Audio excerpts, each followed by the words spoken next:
안녕하십니까. 안녕하십니까. 모장입니다.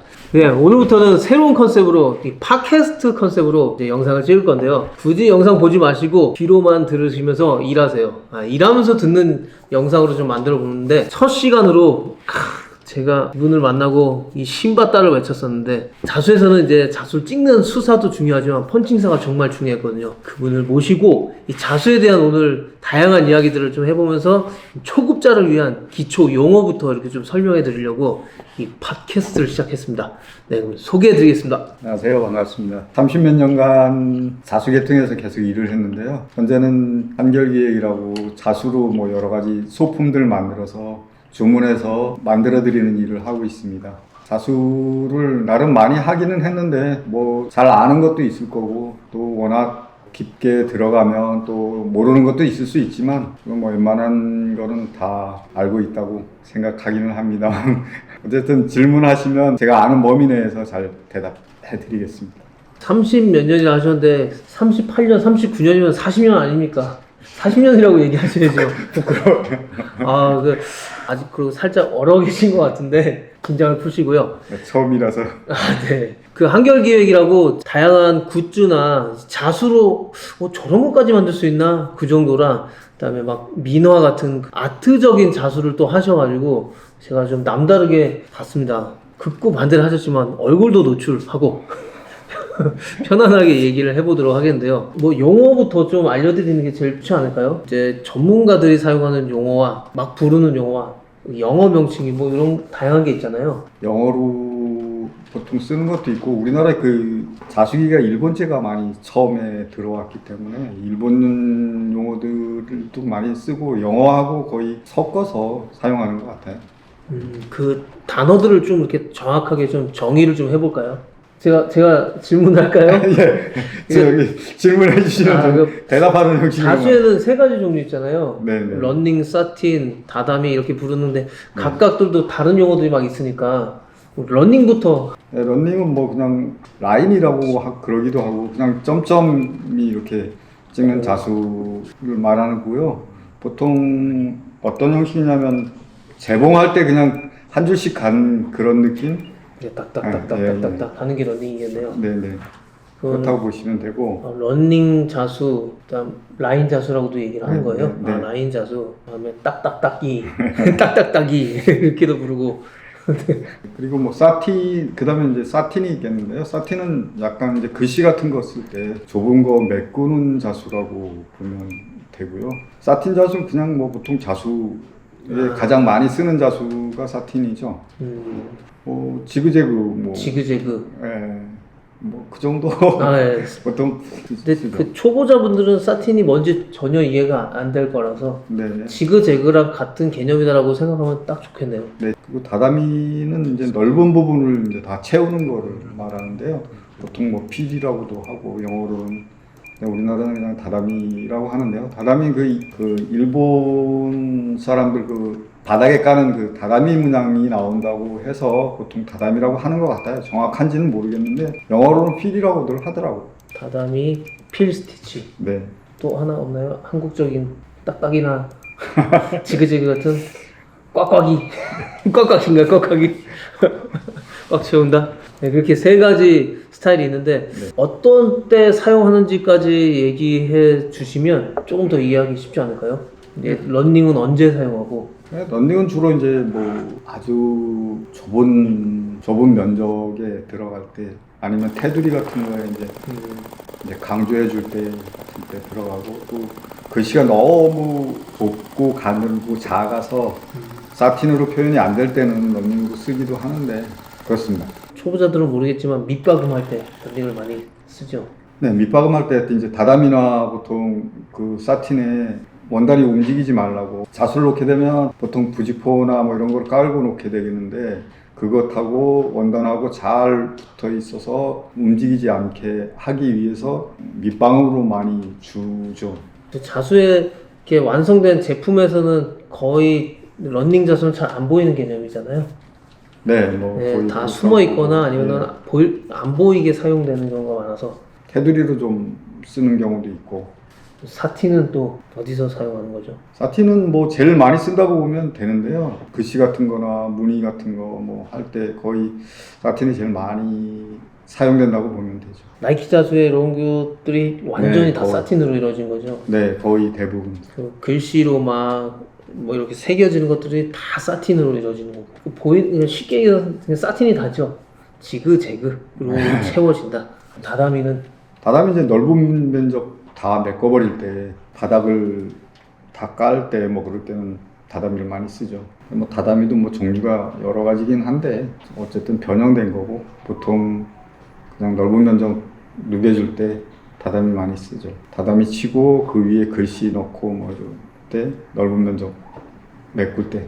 자, 모자들 제가 오래 하다 보니까 작업지에서 제가 직접 쓰는데요. 여기는 다다미로 해주세요. 여기는 사틴으로 해주세요. 이런 것도 많이 이제 적지만 여기는 뭐 3mm 3D를 해주세요. 평자수를 해주세요. 뭐 이런 단어를 좀 쓰긴 했거든요. 3D에 대해서도 설명을 좀 해주실까요?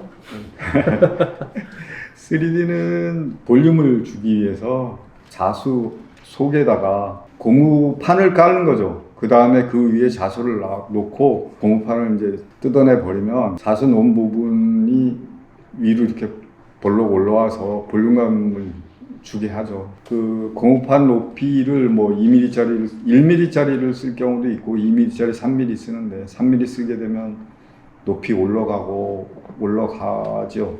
1mm는 이제 폭이 좁은 자수들 할 때 그럴 때 쓰기도 하는데 보통 2mm, 3mm 많이 쓰고 모자에는 3mm를 써서 좀 두툼한 느낌 나게 할 때 사용하는 게 3D입니다. 용어는 대충 이 정도에서 거의 끝나잖아요. 자수 용어는. 네, 뭐 그걸로 다 대부분 네, 이루어지고 이걸로 거기에 이제 얘기가 연속적으로 들어가는 무늬들, 뭐 체인 무늬나 아니면 십자 모양 같은 십자수도 있고 뭐 여러 가지 있기는 하는데 그런 경우는 거의 뭐 특별한 경우에 사용하고 대부분 그냥 일반적인 때는 그 세 가지만 거의 많이 쓰죠. 펀칭에 대해서 하실 얘기가 많으시겠죠? 뭐 자수에 있어서 펀칭이 중요하긴 가장 중요하죠. 왜냐하면 이 자수기가 움직일 때 좌표를 넣어준 거에 따라서 움직이니까 다시 말씀드리면 펀칭 한 대로 자수기가 움직이는 거니까 그 자수기를 움직여주기 위해서는 필수적으로 펀칭 프로그램이 있어야 되고 그렇기 때문에 펀칭이 제일 중요한데 펀칭도 중요하지만 이 여러 가지 요소가 다 같이 잘 돼야 이게 자수가 잘 나오는 거니까 꼭 뭐 펀칭이 제일 중요하다 이렇게 할 수는 없지만 어쨌든 기본적으로 이제 자수기를 움직여 주는 게 펀칭이니까. 이 사람들이 뭐에 펀칭이라고 그러는지 궁금할 것 같은데 시원하게 한번 풀어주시죠. 아, 자수기 예전에는 이제 자수를 움직여주는 그 자수 틀을 그러니까 XY축으로 몇 미리씩 가라는 그 좌표를 만들어주는 거거든요. 근데 예전에는 그거를 자수기가 처음 나왔을 때는 저장할 수 있는 저장 장치가 없어서 테이프에 구멍을 뚫은 다음에 그 구멍을 이제 읽어서 그걸로 이제 좌표를 정해줬기 때문에 구멍을 뚫는다 그래서 그게 펀칭이라고 얘기를 했었죠. 근데 이제 시간이 지나면서 입력 장치가 이제 펀칭 테이프에서 그 다음에 플로피 디스켓으로 바뀌고 그 다음에는 또 USB로 바뀌고 그러면서 요즘은 뭐 저장 장치 뭐 여기저기 이동식 아니라도 뭐 휴대폰에도 뭐 저장할 수 있고 뭐 그리고 보내는 방법도 예전에는 구멍을 뚫어가지고 이렇게 말아가서 그거를 가지고 가서 다시 리더기로 입력을 하고 그런 식으로 했었는데 요즘은 그냥 와이파이로도 날릴 수 있고 기계에다가 그걸 뭐 받기도 하고 그러니까 좋아지긴 많이 좋아졌죠. 펀칭이라고 부르는 이유는 구멍을 뚫기 때문에 펀칭이라고 얘기했던 거고요. 그 다음에는 이제 펀칭 그 구멍 뚫는 세대가 지나고 디스켓에 입력을 하고 구멍 뚫는 그 펀처가 없어지고 디지타이저라 그래서 전자판 큰 거에다가 그림 붙여놓고 이렇게 찍어서 했던 시대에는 그때는 디지타이징이라고 또 하기도 하고 지금도 디지타이징이라고 뭐 외국에서도 많이 하기도 하는데 이제는 그 디지타이저 판이 필요 없고 마우스만 가지고 화면에 그림만 띄워놓고 하는 시대가 바뀌었으니까 또 이제 또 뭐라고 바꿔야 할지는 모르겠는데 어쨌든 예전에 그렇게 구멍 뚫는 시대에 펀칭이라고 했기 때문에 계속해서 지금까지 펀칭이라고 하고 있습니다. 한국에서는. 그리고 외국에서 보통 사이트나 이런 데서 보면 디지타이징이라고 많이 하는 것 같기도 하고 이 용어는 뭐 그 정도로 정리될 것 같아요. 그리고 여전히 펀칭이라는 단어가 멋있어 보이니까 펀치 때리는 것 같기도 하고. 그래서 직업이 뭐냐고 해서 펀칭합니다. 그러면 일반 사람은 몰라서 저기 뭐 구멍 뚫는 사람인가 이렇게 얘기를 하기도 하고 이게 참 굉장히 좀 난감하기도 한데 자수 프로그램 만든다고 얘기를 하기도 하고 타공사네요, 타공사. 그렇죠. 타공사. 아, 옛날에 그러면은 3만침, 5만침 되면은 테이프 막 이만큼 막 들고 다녔나요? 한 10kg 되는 걸로 막. 그렇게 크지는 않았고 그거 컴퓨터 자수 제일 초창기에는 그러니까 문지랄에서 이렇게 넓이가 한 7cm 정도 되는데 구멍을 뚫고서 하는 자수기가 잠깐 몇 년 동안 나온 적이 있었는데 머리도 하나고 그 이후에 이제 나온 게 요즘 자수기와 똑같은 형태로 이렇게 펀칭해서 하는 기계였는데 그 보통 한 3만 침 정도 되면 종이 테이프인데 둥그렇게 말면 한 요만할까? 한 요만했어요. 한 롤이 3만 5천 침 정도, 3만 3천 침이가 나왔었으니까. 와, 펀칭기에 살아있는 화석인데요. 저는 이제 듣기만 해봤지 진짜. 와, 그럼 그때 이렇게 펀칭을 하신 거네요. 구멍을 막 뚫으시면서. 이제 펀칭기 그걸 막 뚫으나요? 아니죠. 그거 자동으로 뚫어주는 거예요. 아, 그래요? 예. 아, 저는 펀칭사가 이렇게 막 이렇게 뚫으면서 막 물론 3만 번 이걸 뚫어가지고. 데이터 하나하나 보실 때는 그 구멍을 바꾸기도 하고 그 뚫기도 하긴 하는데 그게 이렇게 쳐서 뚫는 게 아니고 그 데이터 넣어주면 그 사진이라도 있었으면 설명하기 좋을 텐데 참 지금 그런 것도 없고 참고 사진을 이렇게 딱 집어넣겠습니다. 네. 그런 거겠네요, 그냥. 네. 소리도 들으면서 하면 뭐 예를 들어 다다미 칠 때는 뭐 디디디디디 이렇게 나오고 사틴 칠 때는 빡빡빡 이렇게 나오기도 하고 굉장히 펀칭 그 테이프에서 소리가 나요? 어차피 테이블 뚫을 뚫어야 때. 하니까 이제 뚫을 때 이제 일정한 간격으로 가게 되면 일정한 음이 이제 나죠. 다다미는 다다미 음이 있고 사틴은 사틴 음이 있고 이야. 그래서 하다가 이건 잘못됐다 하면 이제 소리만 들어도 그게 잘 됐는지 잘못됐는지 알 수 있었을 때가 있었는데 지금은 뭐 언제 그걸 뚫었는지 잘 기억도 안 나고 그래서 그게 없어진 게 한 90년대 중반까지는 90년대 후반쯤에 없어진 것 같아요. 그 구멍 뚫는 게. 그리고 이제 그 다음에 그 입력 장치가 플로피 디스켓으로 바뀌었죠. 아니, 38년 전에 자수기기는 어땠을까요? 뭐 지금하고 다른 게 없어요. 같아요? 네, 같죠. 근데 이제 거의 다른 게 없는데 모니터는 없었고 그 다음에 속도가 좀 지금보다 좀 느렸죠. 보통 한 RPM 한 400대 나가다가 500대, 600대 이렇게 올라갔죠. 700대 그 정도까지. 요즘은 뭐 1000 얼마 때까지 뭐 2000 RPM 나가는 것도 네, 있다고 2000 RPM 나온답니다. 예. 바늘대가 3개짜리도 있었고 실칼라 3개요? 네. 오. 6두가 보통 표준이었었는데 지금은 9도, 뭐 12도, 15도 뭐 이 정도. 그렇죠. 15도 정도까지 나오죠.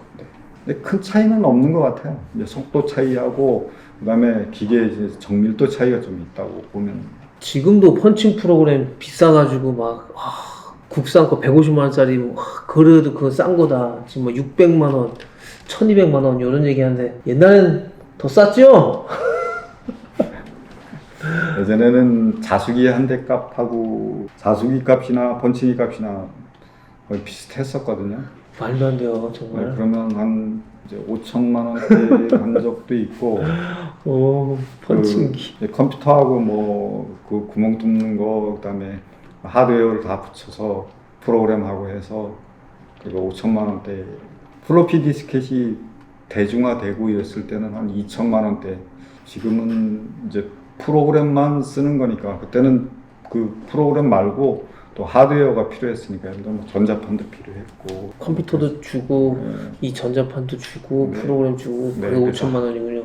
네, 5천만 원. 지판체 값 아니었나요 그때? 윌컴은 그때 5천만 원까지 받았었죠. 지판체 값이 지금으로 한 10억짜리 소프트웨어 10억이네요. 그렇다고 봐야죠. 와. 그때 펀칭기 안 사고 집을 산 사람은 부자가 됐고 펀칭 산 사람은 고철덩어리 됐네요. 그 쓰레기죠 이제. 그렇게 됐죠. 얘기해 주셨는데 그 펀칭기가 그렇게 비싸가지고 그 펀칭기 하나에 몇 명이 붙어서 했다고 하셨죠 그때? 그 예전에는 그러니까 지금처럼 모니터를 보고 하는 게 아니고 그림을 그리는 사람이 필요했어요. 도안사가. 그래서 도안을 보통 실제 사이즈보다 뭐 4배나 6배 정도 크게 만들어서 그거를 붙여 놓은 다음에 그거를 따라서 이렇게 왔다 갔다 해서 찍어서 아 그 판에 그림을 네. 붙여놓고 그걸 이렇게 예. 손으로 한 땀 한 땀을 찍는 거예요? 네. 아 그럼 도안사 1명, 펀칭사 1명 그래도 2명이 붙었다는 건가요?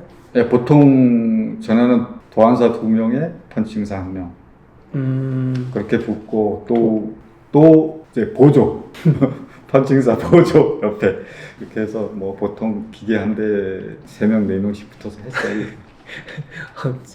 기계도 비싸지만 거기에 3, 4명이 막 붙어서 네, 그때 인건비는 쌌고 뭐 기계는 비쌌고 그랬으니까 어쨌든 최대한 효율을 내야 되니까 기계가 쉬지를 못하게 했죠. 뭐 펀치기뿐만 아니라 자수기도 그렇죠. 자수기 뭐 거의 24시간 돌렸고 3교대를 돌리기도 하고 2교대를 돌리기도 하고 했으니까 사람은 쉬어도 기계는 쉬면 안 된다. 기계가 워낙 비쌌으니까 집 한 채 값 기계를 놀리면 손해라고 생각했고 또 일도 그때는 지금하고 다르게 되게 퀄리티보다는 뭐 대량 생산에 집중했었으니까 그때 자수기에도 실이 많이 끊겼나요? 자수기가 실이 끊어지는 거는 뭐 어쨌든 당연하다고 봐야죠. 이거 실이 안 끊어질 수는 없고 안 끊어지면서 할 수 있는 자수기 좀 만들었으면 좋겠어요. 실 끼다가 너무 힘들어서. 뭐 운명이겠죠. 실 끼는 거는 수사의 운명. 실은 끼다 보면 갖다 대면 자동으로 들어갈 정도가 돼야 이제 수사가 되는 거니까. 네, 더 열심히 끼겠습니다. 그 이제 마지막으로 네. 38년을 펀칭만 하셨잖아요. 네. 그 삶을 좀 간단하게 설명이 가능할까요? 약간은 아티스트적인 면모가 있을지 아니면 어쩔 수 없이 했을지 아니면 뭔가 천직처럼 뭔가 맞는 성격적인 그런 게 있었을까요? 저는 원래 막 돌아다니고 놀러 다니고 움직이는 걸 좋아했었는데 하여튼 뭐 어쩌다 보니 젊었을 때 이 길로 들어와서 계속 다른 일은 해본 적이 없고 이 일만 했는데 제가 기본적으로 그 어쨌든 뭐 그림이나 이런 거를 좋아해서 처음에는 뭐 미대를 가려고 준비를 하다가 잘 안 돼서 뭐 어쨌든 대학도 못 가고 뭐 이런 뭐 여러 가지 사연은 있는데 어쨌든 그림 그리는 거라든가 이런 예술적인 거 이런 거를 좋아하기는 해서 일하는 것이 뭐 그렇게 뭐 고통스럽거나 뭐 그렇지는 않았지만 어쨌든 일에 후회는 안 하는데 좀 지금 보통 봉제나 패션 산업들이 다 국내 생산이 많이 없어지고 일거리들이 많이 없어져서 오랫동안 일해왔던 사람들이 이 일 자체를 뭐 버리고 다른 데로 뭐 전업하고 이러는 분들도 있기도 하고 해서 그렇기는 하지만 뭐 제가 이 일로 뭐 애들도 키웠고 집도 샀고 뭐 내 사업체도 가졌고 어쨌든 뭐 그렇게 뭐 보람차거나 뭐 막 이러지는 않지만 뭐 그런 대로 그냥 즐겁게 살았다. 즐겁게 일했고 또 밤새워 일한 적도 있고 뭐 일이 없어서 논 적도 있지만 몇십 년 동안 잘 일하고 잘 살았고 앞으로도 또 일로 뭔가 좀 보람되고 또 나만 알고 있지 않고 뭐 누군가 필요하다면 좀 드리고 싶기도 하고 뭐 그런 마음이 있어요. 후계자 양성에도 관심이 있으시군요. 뭐 원한다면 언제든지 누구든지 제가 시간 낼 수 있는 한도에서 뭐 도와드리고 싶긴 합니다. 뭐 어떤 사람을 좀 원하는 게 있나요? 금방 뭐 그냥 일반적으로 쓰는 거야. 금방 조금 기능만 알면 될 수도 있지만 좀 깊이 들어가면 어차피 이것도 뭐 창작 활동 중에 하나니까 이제 창작 활동. 네, 좀 소질이 있는 사람들이 되었으면 좋겠고, 약간 끈기력이 좀 인내심 뭐 이런 게 좀 있는 사람들이 하는 게 맞지 않을까 싶기는 해요. 다음 팟캐스트에서는 이게 펀칭이 왜 어렵고 힘든지, 저도 분명히 펀칭 배우겠다고 막 했는데, 간단한 글씨, 심플한 것들은 해볼만 하겠는데, 야, 진짜 알면 알수록 어렵고, 이거 고통스럽더라고요. 진짜 창작의 고통이 있는 것 같은데, 그 얘기 좀, 노하우를 조금 풀 수도 있겠지만, 그런 얘기를 좀 다음 시간에 좀 해도 되겠습니까? 네, 뭐 네, 그럼. 제가 아는 한도 내에서. 아니, 교수님은 뭐든지 다 알려주고, 가르쳐주고, 후계자 양성도 하시려는, 그래서 이제 교수님이라 불러드리고 있습니다. 그 교수라는 것도 참 좀 쑥스럽고 뭐 그렇긴 해요. 그냥 선생님 정도. 그것도 그런데 그냥 선배. 교수 선생님이라 불러드릴까요? 예, 그럼 오늘 이제 팟캐스트 수다. 예, 오늘 영상은 여기까지 마치고, 다음에 또 자수에 대한 이야기를 또 더 깊게 한번 나눠보도록 하겠습니다. 들어가세요, 이사님들. 감사합니다.